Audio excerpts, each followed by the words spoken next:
You're listening to Parasearch Radio, news, views and reviews from the world of the paranormal from across the UK and beyond.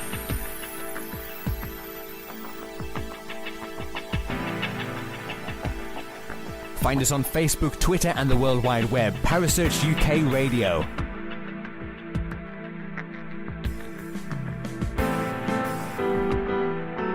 Parasearch Radio, broadcasting to the UK and beyond.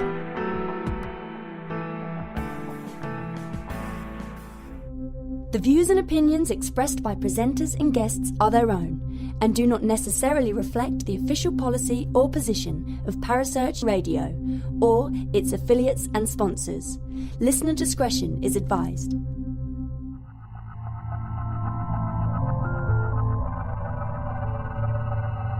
Welcome to Haunted Histories with your host Penny G. Morgan, right here on Parasearch Radio.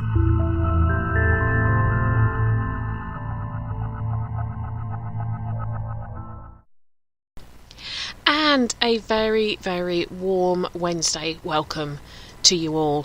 Some of you may be missing the introduction because I'm trying to share it out to Facebook at the moment, and Facebook has been playing up a little bit today, shall we say, and it's still playing up. So don't fret if you miss us, because you can always listen to us after the event on YouTube and all those wonderful things, which we'll share the link up when social media decides to start playing ball again.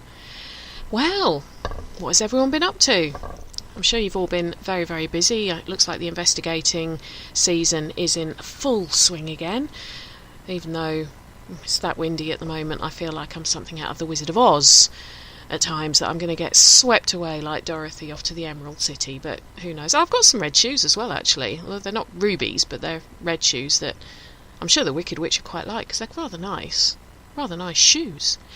But anyway, so I've not been up to much really this week. Just been researching for the next book and chatting to people who've asked me questions about the current book and talking to people for interviews for this show and everything. But I will be investigating this weekend, but I can't tell you where. It's a secret.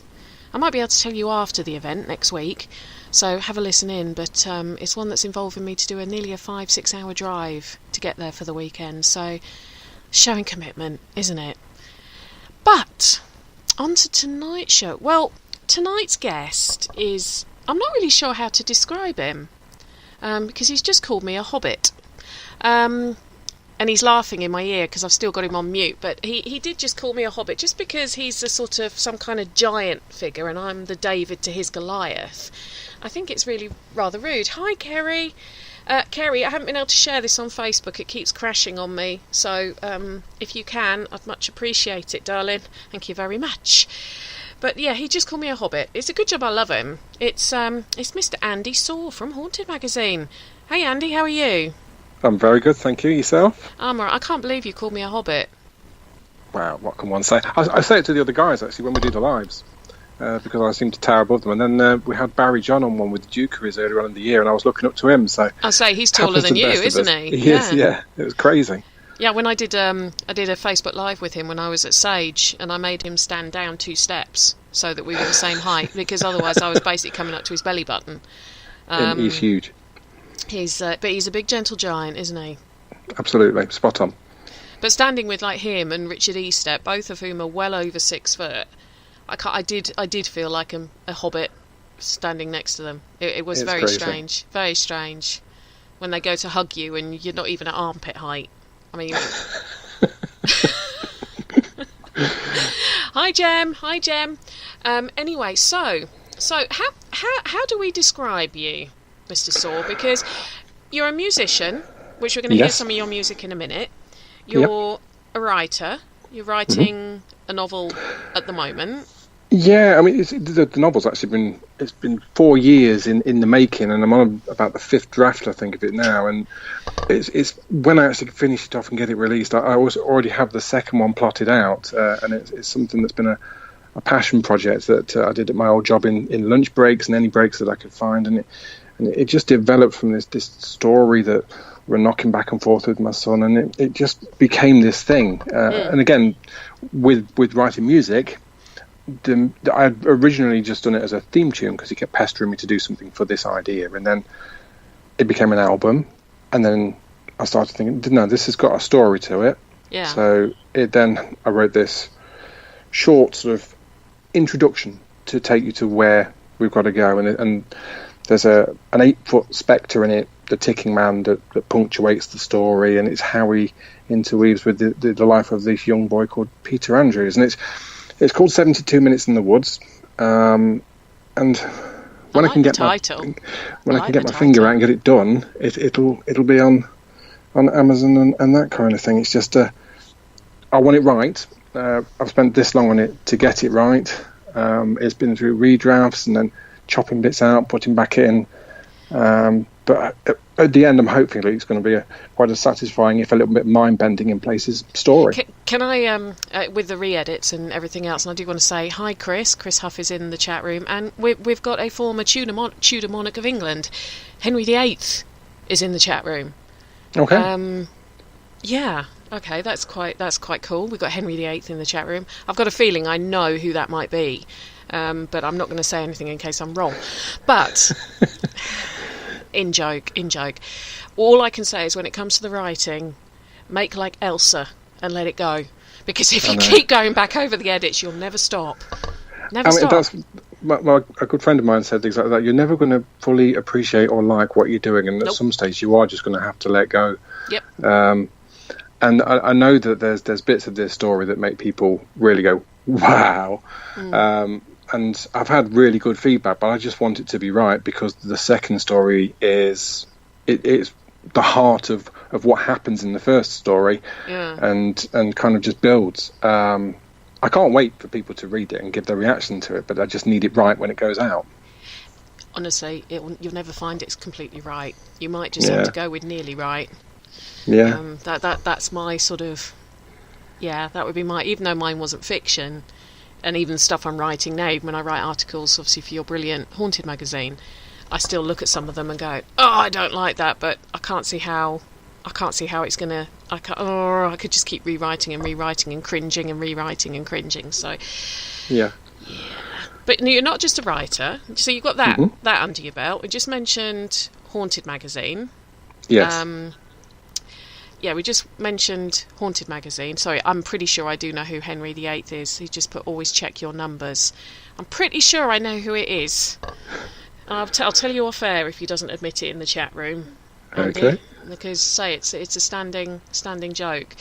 But you also you sort of co-edit and do all the design work for Haunted magazine with the quiet, shy and retiring Mr. Paul Stevenson. Oh yes, yeah.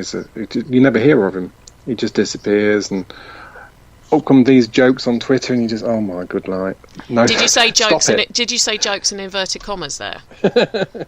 Every now and again, there's a corker. Beauty that he pops Every now and then, there's a corker he puts in. Yeah. And we've got on Vidispace this Friday, we've got our East Drive, and when we did East Drive, he was on fire with them. Some of the stuff that he came out with just kills us every single time. I was editing it, and I was just thinking, oh my god, you can't, but he does, and he gets away with it because it's Paul.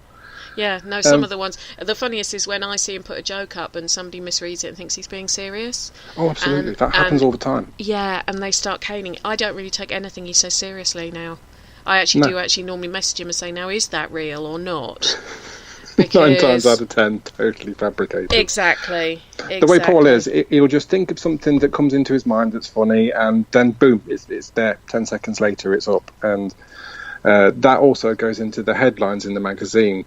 Sometimes we'll have quite a difficult article that will come in, but Paul will then just pop in this absolutely random title, and all of a sudden, from the design perspective, which is where I come from, it kind of turns on its head, and then you can think, what am I going to riff off? Am I riffing off this text, or am I riffing off that stupid headline, which also got us onto Have I Got News for You recently as well? It did, yeah. So and that's largely down to him, because wherever possible, I will try and tone down those headlines because sometimes it's not necessarily right, and we go a bit to and fro, and we kind of get to the right balance. And I think each one that we do, especially since we've gone back into print, each time that these things come together, they really come together.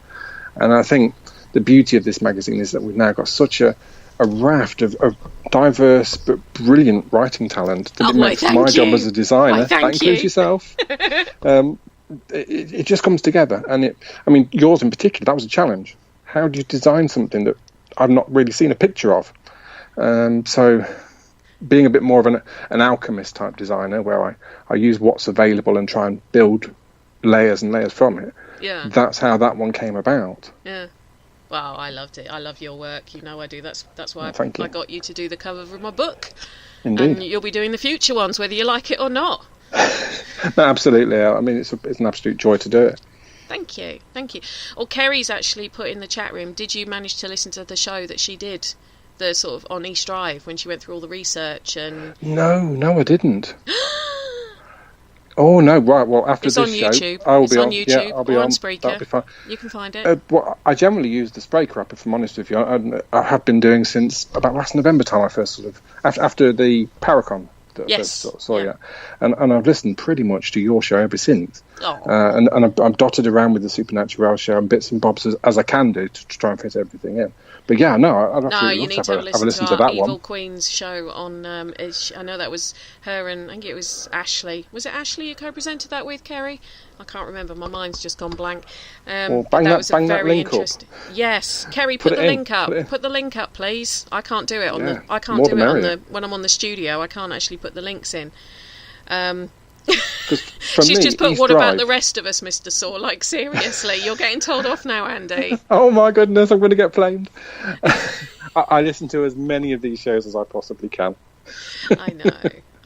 And the thing is, and this is what's great about the whole Parasearch platform, is that it is a different variety of show that goes all the way through. Yeah. And again, we're doing the magazine. I've been doing the magazine now since 2011 or so. Mm-hmm. And magazines come and go because in the supernatural they're not necessarily profitable. It's a large amount of passion that goes into these things. Yep.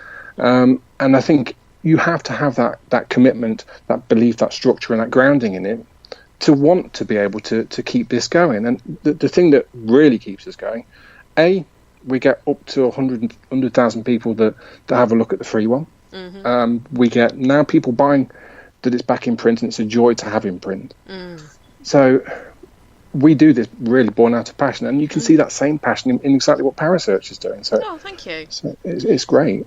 Yeah, it is. Kerry's put the YouTube link up for you to have a listen to afterwards. Fab. But it was a different show to what normally, but it was a real factual show about East Drive because, you know my sort of problem when people make stuff up about places just to sell more tickets, put more bums on seats, and rather than saying it's potentially this, they'll say it's fact that this happened there.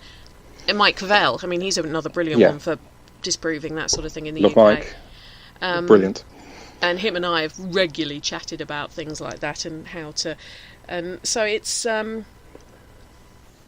East Drive is a dichotomy. None of it should be there. None of it matches to the land, the well that's there or that isn't there.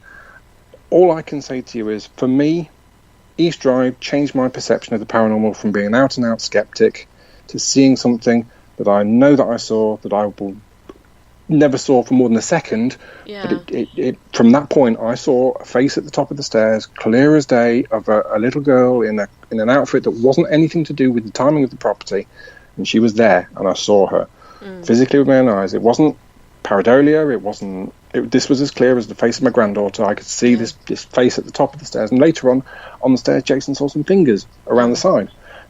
Now, we're not stupid people. We kind of always have our skeptical head on. But I know what I saw. And from that point, things have changed in the way that I see things. Yeah. I would never say, bye, Chris, I'll speak to you soon. I would never say that a place isn't haunted, because who knows? Who can say that it is or it isn't? But what I will say is you can't... when someone's talking about a place, don't say historical fact of something that's happened there if it's not historical fact. And I think that's one of my biggest bugbears. And I know Mike Cavell feels the same. Shannon Bradley Byers, who's another one over in the States, feels the same. Jamie Rubio feels the same. We all sort of think, well, why make this history up? That we can never. I can never question what you saw. I could probably say, well, have you looked at it? Could have been this. Could it have been this? Could it have been this? Yeah. But you can't say historically, oh, a little girl lived in that building. She must have done because I've seen her. I mean, I'm not even saying that was the case. I'm just saying, I know, but I'm saying that's what some people might say. say. Oh, a little girl, or it would Chinese whispers would be that it was a little girl who was murdered in that building, and that's who you're seeing, and that kind of thing is what gets my goat up, because you can't. If you can prove it, especially a building that was built in. Kerry will probably be able to tell me this, and Gemma, 1950s. Yeah, possibly. It's 50s build, isn't it? Yeah. That would on be land in the that papers. wasn't particularly historical. Yeah, that would have been in newspapers if someone had been murdered there. And that's kind of the argument I make to people when they sort of say, oh, you're just spoiling the fun. Well, no, if it was done in the 1950s, there would be records of it. It would be in the newspapers. There's no way that I could have seen what I saw, but I did. And I know what I saw. And this is the kind of crazy thing about the whole thing with paranormal. I mean, it is an open book, and it isn't necessarily glued to history. It isn't necessarily glued to science. It's glued to you personally on your experiences. Yeah. But I think you can't talk in indefinites. It's like somebody that says they're an expert in the paranormal. Well, you're an expert in something that technically isn't a proven area of science. So how can you be classified as an expert? You might know your stuff, which is great. You're experienced. Yeah, you're not an expert. Yeah. No, I would. You can be a history expert. You could be a photography expert. You could be how sound waves work expert. But you can't be a paranormal expert because you don't know if you're right or you're wrong, and you're just experienced. So there is a. But that brings us on to another of your projects, working with Haunted Live. Yes. Yes, absolutely love working with the guys there. 5 of you? Yeah, normally? 5. Yep. Yeah. Well, we've had a couple of guests recently, and we've also now got Vicky, who does some of our hub work for us as well. She does, from Dead Central, who's absolutely brilliant. But yeah, it's 5 of us. We're mates. We go to these places. We have each other's back, because we kind of know that if we see something or we don't see something, we know that it's not down to trickery or anything that's made up on the spot. I mean, if anything like that was ever to happen, we'd be fuming with one another, because that's the last thing that we do this for. We want to find something that says there is something beyond, or what happens next, or what happened in the past. Something that indicates that there is something more than what we see today. And we've been to some of the... So, I mean, the 30 East Drive is obviously one of the bigger, more well-known ones, but recently... I had an experience at Moira Furnace, which was bizarre. Yeah.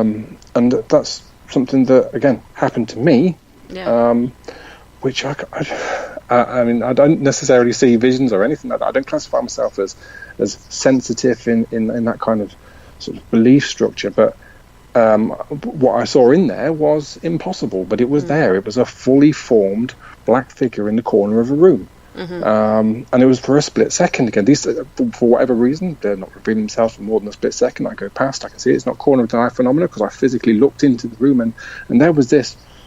It wasn't even a shadow. It was a full corporeal form, completely blacked out, looking in the corner of a room. And I went past it, came back because it was so jarring. Looked back, and I nearly pooed myself. Yeah. It was bizarre, and unfortunately, the live that we had, the feed was pretty poor from a signal perspective, and unfortunately we didn't capture it, and I'd love to have captured it, because it was just something so striking. But no, I mean, back to talking with the guys, we've covered a lot of sort of Midlandsy type areas, and we've got a few irons in the fire on a couple of locations, one of which has the potential to be spectacular, but I can't really reveal too much about that at this point in time. That's not fair. But you've also got the chance, you're doing Vidispace for Nick Groff. Yes. I mean, what better way to have your station bosses, Nick Groff, Elizabeth Saint, And we're the first of the Brits to go on. I mean, we've kind of opened up the door for a few others now, which is fantastic, because the more we can get out there, the more stuff that we can kind of say, this is what we're doing, this is what we're trying to show, this is what we're trying to find. And if we've got one piece of evidence that's indelible, then we're nailing this. And so more the merrier. I think Nick needs a good history paranormal show. Well, perhaps you should tap him up. Yeah. Like I could get through to Nick Groff. I need my friends in high places to sort of put my name forward, I think. I mean, he's absolutely brilliant at what he's doing. I mean, obviously he's gone through a few difficult things over the last few weeks, but, we've got, we're doing the Easter Island show. I'm the person that's editing it, so if people like it or they don't like it, that's probably down to the way I've got it, and I do apologise for that. We are rabbiters, as you can probably tell. We do talk. We do try and get the energy up by a bit of laughter, and if you've got people like Paul there and James and Jason, we just have banter, and I think you can just tell that on this next episode. We just love doing it. Yeah, I've just been told by Kerry, seriously, Penny, you've got no shame. Nope, I have none whatsoever. None you don't whatsoever. Ask, you don't get. Exactly, that's exactly my viewpoint. And it's all promotion for Parasearch, Kerry. It's all promotion for Parasearch. But so you've got the writing, you've got the graphic design work, you've got the investigating, and also the music side. Now, before we talk about the music side, I'm actually going to break with tradition on Parasearch, and I'm actually going to play some of the track that you sent me. Okay.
Okay, so that was a sort of 65 seconds of one of Andy's new tracks that will be going on his next album. But he has actually got an album out at the moment, which we're not talking so much about the music, because obviously we're talking about the paranormal. But the reason that I played that track is it's called Catacombs de Paris. Catacombs de Paris, and that is what we're going to be talking about tonight, the Paris Catacombs. Now, did you write that before you went to, or compose it, I suppose is the better word, before you went to Paris, or did you get the inspiration for that when you came back? No, that was totally after we'd come back. I'd kind of been writing a body of work that was just, whilst I was trying to master the album for Earth, these pieces kept coming through, and then we went to have this holiday in Paris just for a few days last October. And I came back, and it's such an evocative place. It's been somewhere that's kind of had a fascination on and off before I even knew that it was called the Catacombs. And I think I just sat down and I started playing around with ambiences at first, and just what I'm trying to convey in there is that when you're in the Catacombs, it's a maze. And it's not. I mean, I've seen other pieces of music written, and you've got all the famous sort of Daisy Ray and all that kind of stuff that you can kind of convey to what you see down there. But it's such a striking maze of death, and it kind of is. It's quite overwhelming when you were actually in there, and I just wanted to try and convey this almost oppressive feeling, and the track is quite tight. It's not necessarily that melodious. It's more of a punctuated theme that goes sort of bounces here, there, and everywhere, and then sort of comes back down into this ambience and drips because at the end of the day, you get dripped as you're in there, and it's quite intimidating. We'll kind of crack on with that in a little bit, but yeah, so that's where it kind of the seed of the idea came. And it was totally different to anything else on this second album, which is called The Bohemian. They all link with a kind of geographical twist, which Earth didn't. Earth was more about a day in the life of Earth. This one's really just sort of vignettes of places and catacombs. It just had to happen.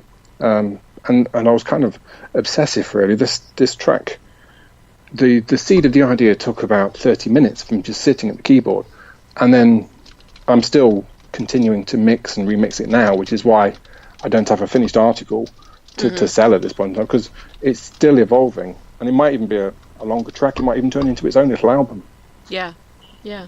No, I say as I've been quite honest with you, electronic kind of music isn't normally the sort of thing I would listen to, but that I quite like that one, especially and I was just saying to you as it was playing out that when the drum track started, it sounded almost like gunfire to me, and it was interesting when I started looking into the history of the catacombs. One of the things they were used for, gunfire, might have been.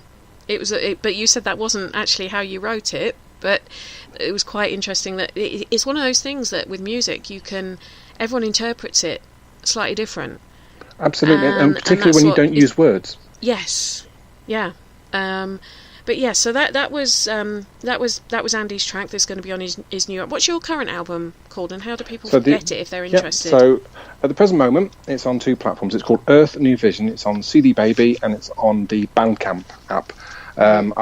I need to get my act together and get it out on the CD, because the CD is all done and dusted. I just need to get it out there, and that'll be the next thing. It'll also be on iTunes and all the other digital platforms and Spotify, and it'll be hopefully just after Easter. It'll all be sorted and done. These things do seem to take a bit of time. I've also had some interest from a couple of organisations as well that want to try and help and that kind of thing. So it's that kind of thing of, whilst it's so infuriating, but because I'm a one-man band, I'm an independent artist, I have to do all these things myself, and obviously with all platforms and things that you've talked about, it just takes that bit of time. Yep, I know the feeling. Well, from the writing perspective, it's a very similar principle. But right, well, let's go back to the catacombs. Now, the one thing that we were joking about, and the reason you actually called me a hobbit, and I'm going to keep going back to that, Andy. I ain't forgetting that. You do realise that this is gonna get mentioned over and over again. Was because you're 6'4", Indeed. And you said you were basically bashing your head the entire time you were underground. I mean, it's kind of, there was probably a couple of inches of clearance, but as it got towards the end of the sort of near the exit part of it, it was clearly about 6 foot. So I was having to stoop. And it's also quite damp. There's limestone as we go through, and you say you've got dripping. You've got. Unfortunately, I was going all around it in my haunted live cap. Of course, I had to show the brand off. But so you're stooping, but you feel like you just don't have much room to manoeuvre as a tall person. Yeah. Well, I say that's one of the benefits of only being 5'2", and a hobbit. Yeah, but the ton.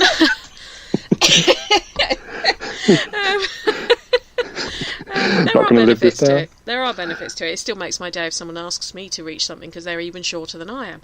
But so primary school. No, I've seen kids from my son's primary school who are about the same height, if not slightly taller than me, and that really does get worrying. But that's evolution, that. Yeah, my kids are still smaller than me, so that's fine at the moment. Anyway, the mines and the tunnels, the catacombs. They're not strictly a catacomb in the strict historical sense of the word. They just happen to be known as that. But they're actually from former mines that had been dug. The Tombe Histoire quarries that were dug under Paris. And when you go around Paris, you'll see a lot of the sort of the limestone buildings. It was actually that stone that was quarried from them for hundreds of years. And it was in the late 1700s when unlucky Louis the 16th was on the throne that he was dealing with a few problems in Paris. And this was before the revolution and all of that kind of thing. But basically, Paris, the cemeteries were overcrowded. Too many people were dying and they weren't being buried properly. So they were actually coming back to the surface. They were polluting the water table, polluting the soil for food and all that kind of thing. And also, the other problem they had was because of all these tunnels that had been dug under Paris, the weight of the buildings on Paris was starting to capsize these tunnels. So he requested from his engineers, I suppose they would have been classed as engineers then, find me a solution to these problems. I'm paraphrasing a little bit of history here, but basically, I think in French he said, find me a solution to this problem. And I could have actually... hello. It is hello. Yeah. I love that programme. Changing the site. I do love that program. It still makes me laugh now watching it. The Fallen Madonna with the big boobies. The Fallen Madonna with all the policeman who reckoned he could speak French. I was pissing outside. I was about to do that one. We have a piss. What do you mean we have a piss? We have a piss. He means place. Yeah, that's the thing. Yeah. I can actually speak some French, but I'm not going to do it right now. Anyway, so he said, find me a solution. And one of the things they realised is they had all these tunnels, which I believe covers something in the region of 8 hectares, the sort of space that the tunnels reach out to. But there's over 2 miles worth of tunnels from the mines that had been dug. So what they landed on, and I think this started in about 1786, 1785, is they started digging up the cemeteries and moving all the bones to these tunnels. Now, they did it after dark because they didn't want to freak people out. They also, because of obviously the religious side of burying people, they didn't want people to think it was some kind of satanic, sort of weird, abhorrent act, but these bones had to be moved. And they were putting them all down in these tunnels. Now, from the research I did, there's 5 main cemeteries that they excavated from. Yeah, exhumed, I suppose. Yeah, mind exhumed, you, with was it Les Annexons? That was where they were actually starting to come through, wasn't it? And bodies started appearing out of the water. Exactly, because when the Seine would break its banks, which it frequently did, it was flooding the graveyard, and the bodies were floating on the surface. And there were 2 million of them just in that one place. Yeah, there's something in the region of 6 million bodies were reinterred, shall we say, down in these tunnels. So, just on that alone, it could be pretty spooky. Now, so you had the Saint-Innocent, as you mentioned. You had the Saint-Étienne de Grès, that was down there. The Madeleine Cemetery, Roncy, and Notre-Dame de Montieu, sorry. And all of the bodies, like you say, 2 million alone from Saint Innocents. Yeah. I'll go Essex. Saint Innocents. There we Silver go. Silver plate. I'm doing now. That's my only Fools and Horses impersonation. Mange 2. Silver plate. There was over 2 million from there actually reinterred. But then they also started to think about, well, how do we do this? How do we arrange them? Which is where the wonderful ossuary comes in. Now, what I found even more interesting, looking at the history side, and I mean, Henry VIII, this is after your time, but you may know a little bit about it if you were watching over things, is that a lot of the bodies in the 1790s that were interred, and this procedure carried on until about 1815, 1816, so it wasn't a short-term move, but a lot of the bodies in Saint-Innocent and Madeleine were actually victims of Madame Guillotine through the French Revolution. And one of them, well, 2 of the people who were meant to have been interred at Madeleine, was actually rumoured to be Louis XVI and Mary Antoinette. Now, they're supposed to be at some basilica now. Their bodies are supposed to be interred at some basilica now. But there's no proof of it. It's all How would you know? They don't know. So there is a chance, and I'm not saying this is fact, but this is from the research I've done, there is a chance they could be two of the skeletons that are down in the catacombs. Yeah. Because although the guillotine victims who were buried at Saint-Innocent, they're not, there's not a memorial to them, but there is to the ones from Madeleine. Mm. Did you see that when you were down there, the memorial to the ones from Madeleine? There was all sorts of them, to be fair, and the what was more noticeable from our perspective, because we went simply as tourists, it's just lined up, and it's zonally from centuries gone by, so 15th, 16th, and you're in there for quite a while going through these things, and so yes, you see decorative monuments and that kind of thing. I know that obviously that was done a lot later than when they first started moving the bones. Yeah. But that was what was so moving, is that it was just millions of skulls lined up in certain ways, and certain monuments in there. I mean, we weren't able to see everything, because some of it is bars that you're kind of not able to go on. I mean, it's so labyrinthine that you'd get completely lost unless you went on the path that they chose for you. Yeah. But so it's absolutely spectacular, but nothing kind of specific. There are etchings and markings as you go through. And I was just mind blown from the moment of actually going down there. Well, the first experience you have is that you're absolutely worn out when you get down there. The steps go round and round and round, and then when you get to the bottom, you just need a moment. So a little bit of a history section before you get into the catacombs themselves. So, I mean, from my perspective, it was just mind blowing to see all of this. And because they only let a handful of people down each time, I mean, we've waited 3 hours in the cold to get into this place. You are overwhelmed by it. It is just moving. Yes. That's really where my experience comes from. I didn't go down there as a paranormal investigator. I went down there really because this is somewhere that's kind of resonated on me since seeing it on documentaries, in magazines. We even featured it in one of our own magazines, Alex Callahan. He put an article together for us. And it's just, I would urge anybody to go and see this for themselves. Do the time, wait for it, and go and see it, because it is just spectacular. Well, interestingly enough, isn't it the doorway you go into is called the Barrière d'Enfer, which actually translates to Gate of Hell. Gateway to Hell, yeah. And but I don't like think does it really feel that bad when you're down in it, or does it? Because you know the common thing that people say is, "Oh, would you investigate a graveyard?" And I've said, "Well, no," but in my experience, graveyards are quite quiet. Yes, because people, they've got their rest. It's consecrated ground, and people are at peace. It's their final resting spot. It's the way they're not at peace. That's where the investigation side of things really come in. I mean, I think it does feel like a gateway to hell, because you are seeing death right in front of you from centuries, and all sorts of death. You can see skulls that have obviously been bashed and quite horrific ways in which they've been killed.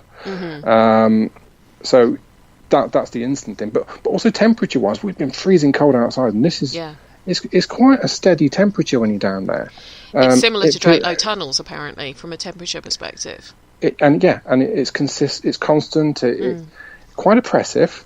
The air isn't comfortable as you're in there, and I think that kind of adds to the drama of where you are, and the lighting. I mean, if you're going to go on any of the internet sites about this, it looks like it's well lit. It looks like it's actually quite a typical sort of museum out.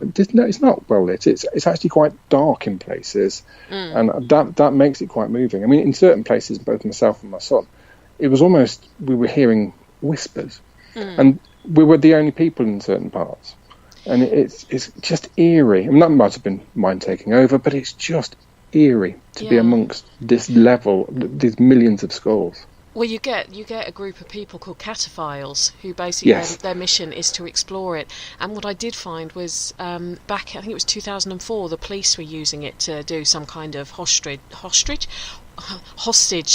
like recreation, and they went down there and they found part of it had been kitted out as a restaurant and a cinema with full screens, tables, electricity, you name it. And they came back up to the surface and went back down there with the electric board to sort of say, who the hell's done this? These are proper industrial cables, to find all the cables have been cut and a note had been left for them saying, don't look for us. That's bonkers. Isn't it just? And I found another article that during one of the heat waves in Paris, because of how cool it is down, there are almost like bit of swimming pools down there where it's being below sort of, I suppose, sea level. The parts of it are flooded, and it's because of the limestone down there, it keeps the pools clear, and people were sort of literally queuing up to get in there when Paris was suffering a heat wave, and because of the temperature and the fact it was permanently cool down there. So it's quite a it's got a very interesting. I'd love to visit it and see it, but almost get to explore on my own. It's a typically French vibe, isn't it? The French always have a slightly step to the left way of viewing things, and that's exactly what you would expect from the French. Yeah, especially in a very populated city like Paris is. I mean, it's to them a big room is what we would term as a box room, and an American would probably term as, I don't know, a wardrobe. It's that small, But to them, you could get 3 people in that and a bathroom because of the fact it's an overpopulated city. So to have this underground almost city, and I found, one of it's actually from Les Mis, this quote, and it's more to do with the sewers system in Paris, but it actually applies. So I'm actually going to read this out, and it says that Paris has another Paris under herself, which has its streets, its intersections, its squares, its dead ends, its arteries, and its circulation. And that kind of describes, by Victor Hugo, that does kind of describe these sort of, and they would have been around when he wrote that, and obviously that is based on the revolution, and but what I was quite sort of, when I was putting sort of all the pieces of the jigsaw together, is when you think that a year of the revolution was known as the Terror, 1793 to 94, when it's reported to have been 2,639 people were guillotined in that year.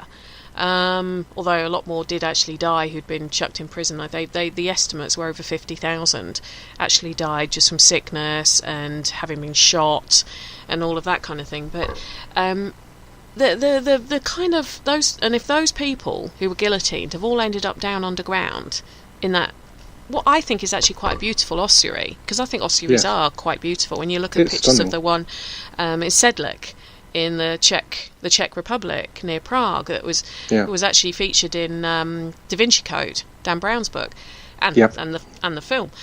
They're actually quite beautiful pieces of artwork, and I think it's quite a nice way to display your dead, as opposed to having all them in coffins and tombs all lined up. Personally, and I think that's the thing. When you see it, it's, first of all, it is just rows upon skulls, and then they start becoming decorative. They're in crosses.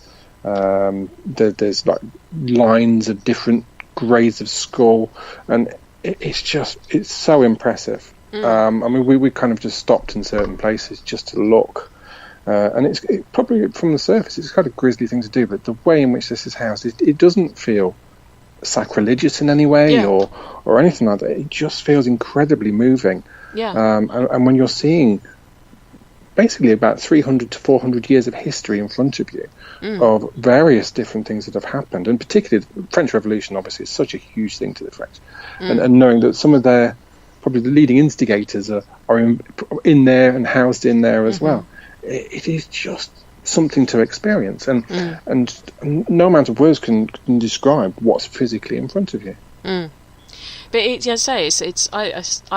think I can look at pictures of ossuaries. It sounds weird, but I just find them stunning pieces of art. But so you've got. But what I'm saying about the Terror is that you've got the skulls of people down there who were murdered, executed, whichever way you want to look at it. And I just wonder if that energy has gone down there, or if they found peace. It would be interesting, because you don't really get to do investigations down there. Because I know the French government are the Parisian sort of government are very, very protective over this place. Yes. I don't know. You're not allowed to take a bag down there, are you? Because people have been nicking you can bones. take a bag. You can take a bag, but it's got to be of a certain size. And as Yeah. you leave, they will always check your bag. Yeah. Because people have been people were nicking stealing- skulls. They were nicking skulls, yeah, which I find quite sort of. It's mind-blowing because you come through when you're out, you're back up again to 100 and whatever steps it is that you come back out again, and by the time you're hyperventilating anyway from the fact that you've been down in this dark and oppressive environment, back up to the freezing cold in the gift shop.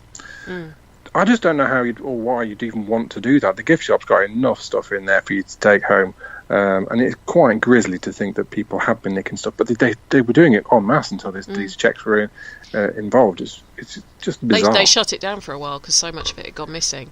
So yeah. But it's that kind of whole people who would take stuff from a paranormal investigation. You know, it's the same people that would do that. They want to take a souvenir, and I think it's quite abhorrent, to be quite honest, to do things like that. But so this area. So we've got basically a giant graveyard, for want of a better term. Yeah. But that wasn't its only use, was it? During World War II, yes, they used it, and what I find really almost both sides. Yeah, well, that's what you've just stolen my thunder there, Andy. Yeah, I was going to say this is what blows my mind. It wasn't just the Parisian resistance used it. They sort of, put themselves down there to sort of plan things, but also literally within feet of them probably were the Nazis. They were using it as well as a bomb shelter. Yeah, I mean, well, you've got to consider, I suppose, during the Second World War, the French didn't do terribly well, did they? I mean, you got the Maginot Line, which was a great thing on paper, but you just subverted it and came from the top and into Paris.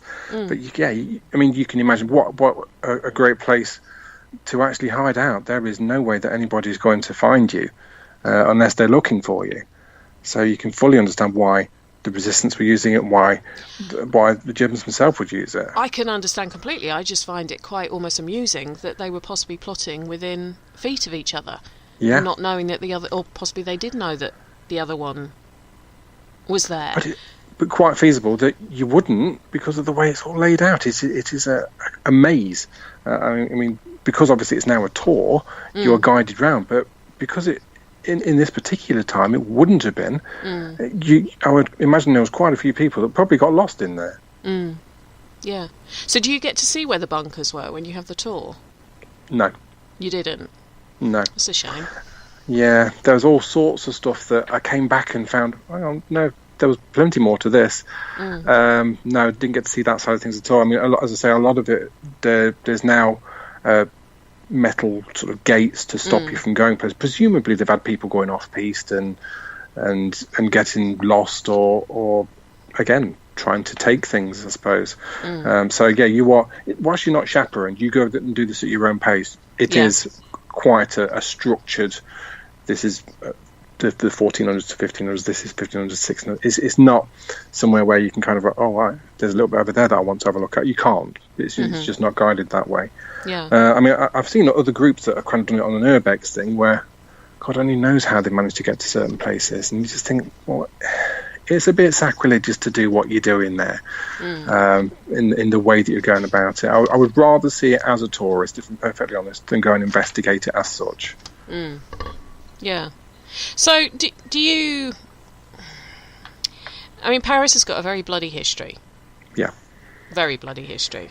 Whether you're looking at the events of the Terror in 1793, whether you're looking at World War I, whether you're looking at World War II, whatever you're looking at, even nowadays when there's sort of uprisings and bombings, and it's got a bloody history.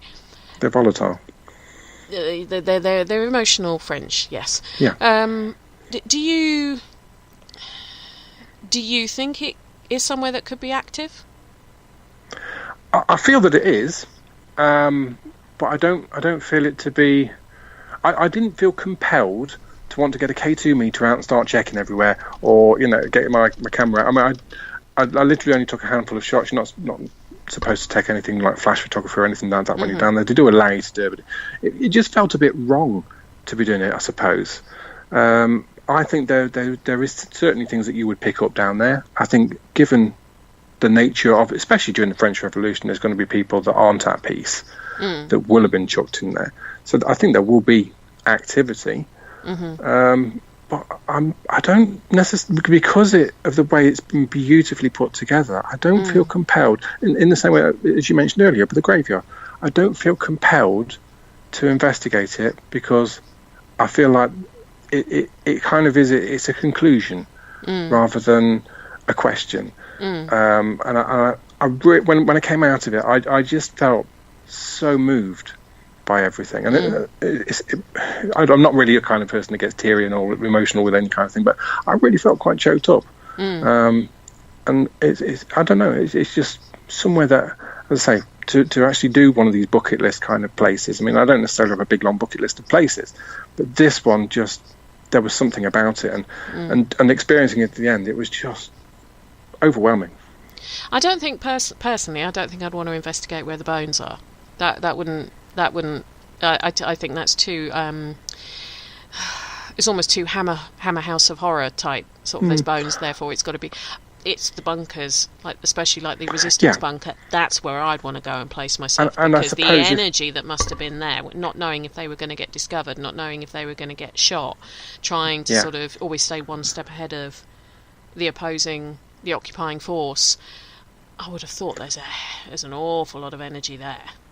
Yeah, absolutely, and there's a plug into the history aspect. There will be all sorts of things that could come out from that, because that's not necessarily people at peace. That's people in a very different manner. They were plotting to kill one another, and plotting greater things from the war. That would be something that definitely would merit investigation. Sadly, you don't really get to see those areas, or certainly from the way that we're ushered around at the moment, you don't. But yeah, absolutely, those kind of areas definitely. But I certainly don't feel the need within the main corridors of the ossuary and all that kind of stuff. It just feels complete to me. Yeah, no, I understand what you're saying completely. But say the bunker, but more of the resistance bunker part of it than the German bunker. That would have been the one that. Well, when I was doing this research, I found some other German bunkers that are in France which nobody knew about. There's one below one of the main train stations, which it's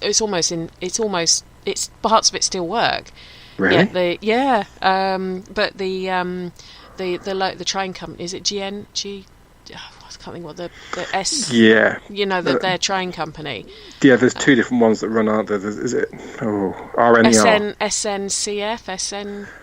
I think RNER and Metro. I think it is, isn't it? I think or something like that. Anyway, they own it, and they don't let anyone down there. But you've got this immaculate German bunker that's actually got the picture I found of it. It's actually got a push bike if the electricity fails, so that they've still got power. Somebody would have gone on the push bike. I mean, it was phenomenal to see these photos. Which station's that? They don't. I'll have to look it up for you. I can't remember because it's not part of the catacombs. It's something completely different. But while I was looking for the links to the German Nazi bunker, which is actually that's part of the catacombs, which is actually beneath a school, the Lycée Montagne school, is beneath there.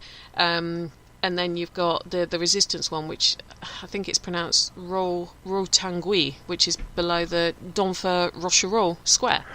And I was looking up those, and it came up with this one that's below one of the. I'll see if I can find the link, and I'll let you know. But it just makes me wonder how much more there is under there. Well, the Denfert Rochereau metro station is the one that's right round the corner from the catacombs. Yes, that's below. Believe there that that's beneath there that the resistance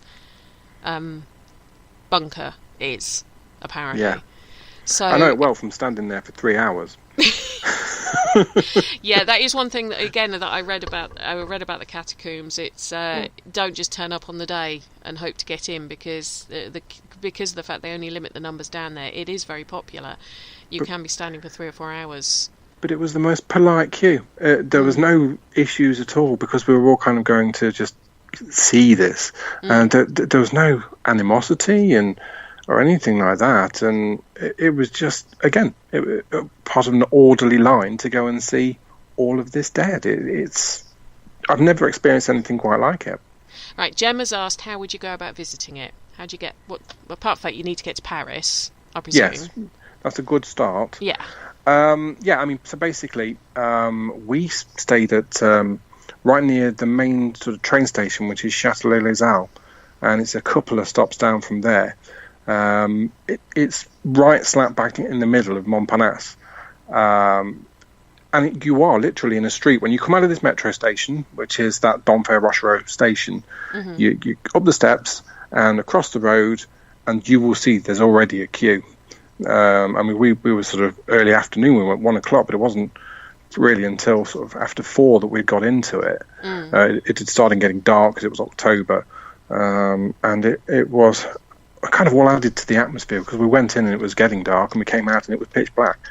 And so, yeah, you are in the middle of this sort of quite urban area. The one thing that was quite intimidating was when you come out the other side, you're not in the same area.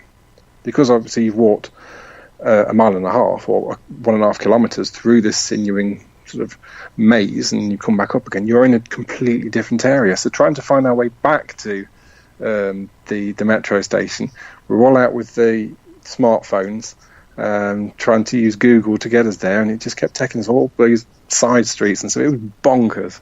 But yeah, it was all part of the experience and something that I'll never forget. Yeah, wow.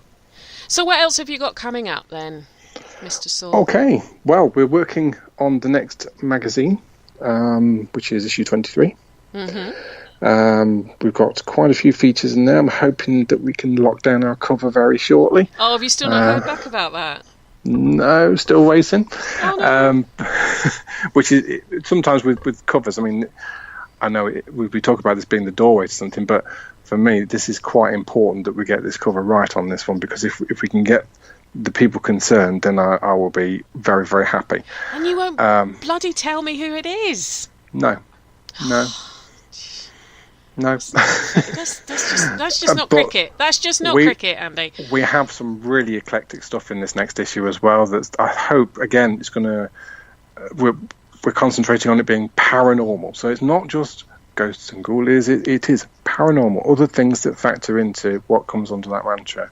I know, because I know the article that I've sent through for this month. Indeed, and the one that Mike Cavell sent as well. Amazing. I mean. Yeah? He just came up with something of just knocking a conversation together, and oh wow! I'm going to be really chuffed to get my hands on designing that as well, because it's something that I've never really had the experience of designing on, so that's going to be fun. So that's we're still working on that. We're getting all the stuff together. That should be out hopefully April time, mid to late April. So obviously this week we've got another one on Vidi, which is the East Drive one. Yeah. So really looking forward to seeing that. As soon as if the link's there, I'll be clicking that straight away. Good. Yes. Absolutely. I've become a little bit of an addict. Every time I'm doing sort of my morning's work, it's on in the background. It's just there's so many different strands to what you guys talk about, and some of them are quite obscure, which is what I love. I want to know things that I don't already know about. That's the whole sort of thirst for knowledge. So there's that. I'm continuing to write the music side of things, and that, well, every sort of moment that I can commit to it, I've got basically 2 albums in the pipeline. There's the Bohemian one to knock down. There's Earth that's out and about that's going to be released in all of its other formats, and then there's another one later on in the year, all being well, called Metropolitan, which I'm working on tracks for. Again, these sort of feelings of going different places, and again, this one's a bit more urban, really. Not necessarily in the context of the music, a bit more ambient in feel, but it's almost like a night in a major city. If you can imagine those paintings where there's sort of a rainy city, taxi driver and all that kind of stuff, that's the kind of feel that I'm going for. So busy. Well, Kerry's just put thank you that you're going to be listening to her show, so you're in her good books now. Well, I was always in the good books. Well, you didn't mention any of her shows when you were talking earlier, so, you know. Oh, well, I must make amends for that. Let's have you in the magazine, Kerry. Yes, Kerry. She's amazing when it comes to crystals and all that kind of thing. Have you done an article on crystals? Not for a while. We've had some a long time ago, so that might be time to have a resurgence. There you go, Kerry. I don't just get things for myself, I get them for other people as well. There you go. Put an article together on crystals and send it through to Haunted Magazine. There you go. There you go. I bet she's going, huh, what? Now, I've just said that. There you go. Well, it's kind of like a verbal contract when you say to it. Pardon? It's kind of like a verbal contract when you agree to it on the radio. I think so. Well, I've agreed to it on her behalf. She's going to kill me now. She is going to kill me. You do realise that. We don't call her the evil queen for... Oh, she's just put OK. She's been bullied into it. There you go. Brilliant. We don't call her the evil queen for nothing. Well, you call her the evil queen all the time. I know. That's why I call her the evil queen, because she's the evil queen. She is. She who must be obeyed. But anyway, well, thank you so much for your time tonight, Andy. I do appreciate it. And no problem at all. Anytime. We've probably sold a few tickets to the Paris Catacombs, I think, on the back of that. But just go see. Definitely. Well, I'm sure we'll be speaking again at some point. Sure. You happy to come back on another show at some point, Andy? Absolutely. Anytime you want me. Good. I'll keep that in mind. I will keep that in mind. Well, good luck with all the music, and fantastic. Limit the edits of the book to 7, I think. 7's a good number. Maybe I should just send you a draft over, see what you think. Feel free.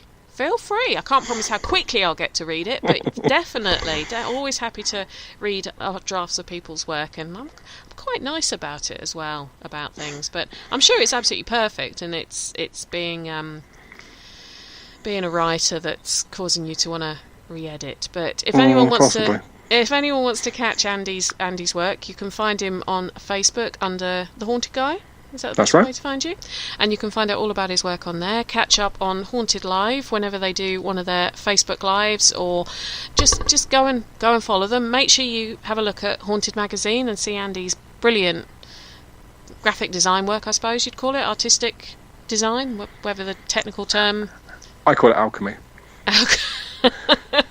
His artistic alchemy.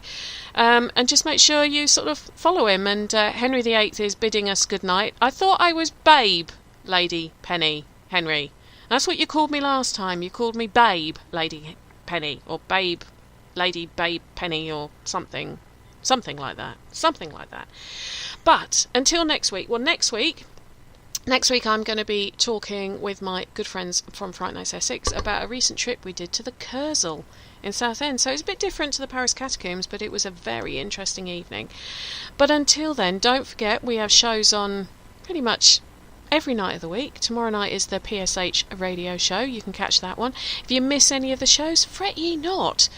Go over to YouTube or Spreaker. Make sure if you go over to YouTube, you click like, share and subscribe so that people know that you like it. And if you do like anything you hear, tell your friends to come along. Get them to have a listen too. Spread the Parasearch love, as I say. But on that note, it's been a pleasure. Look forward to talking to you again next week. And have a good evening. Sleep tight. And don't worry too much about things that go bump in the night. Thank you for listening. Don't forget to join us for more shows throughout the week. Find us on Facebook, Twitter and the World Wide Web to keep up to date with all the shows right here on Parasearch Radio.